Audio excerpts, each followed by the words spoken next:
যে ব্যক্তি কিংবা জাতি পিছন নিয়ে কামড়া কামড়ি করে সে পিছনে পড়ে থাকবে।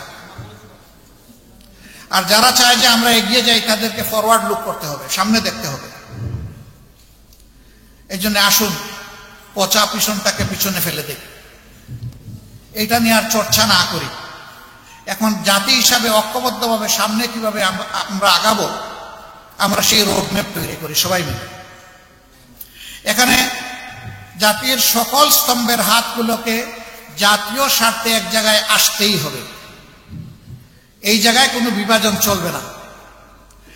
একটা জাতি যখন ঐক্যবদ্ধ থাকে গোটা বিশ্ব তাদেরকে সম্মান করতে বাধ্য হয়।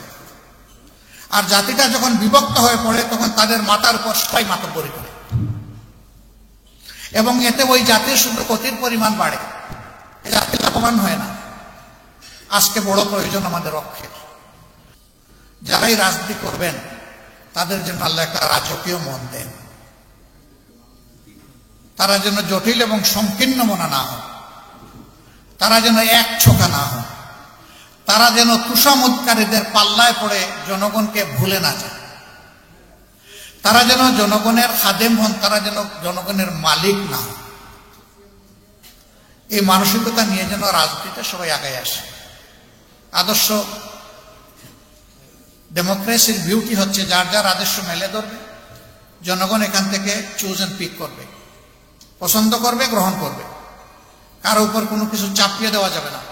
ওরে নির্মূল করো, ওরে ধ্বংস করো, ওরে মাটির নিচে পাতালপুরিতে পাঠিয়ে দাও, এগুলা রাজনীতির ভাষা নয় এবং এগুলা রাজনীতি নয়, এগুলা নোংরামি রাজনীতির নামে। এগুলা বন্ধ হওয়া উচিত।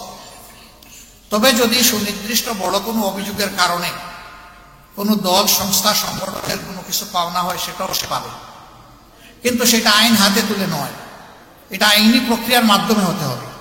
আবার আইন সেটা মতলবী আইন হলে চলবে না, এটা অবশ্যই ট্রান্সপারেন্ট এবং ফেয়ার স্ট্যান্ডার্ডের উপর এটা হতে হবে। তাহলে জাস্টিস সেখানে এস্টাবলিশ হবে, ন্যায় বিচার যেখানে থাকে সমাজ সেখানে গর্বিত সমাজ হবে। আমরা ন্যায় বিচার ভিত্তিক একটা গর্বিত সমাজ গড়তে চাই।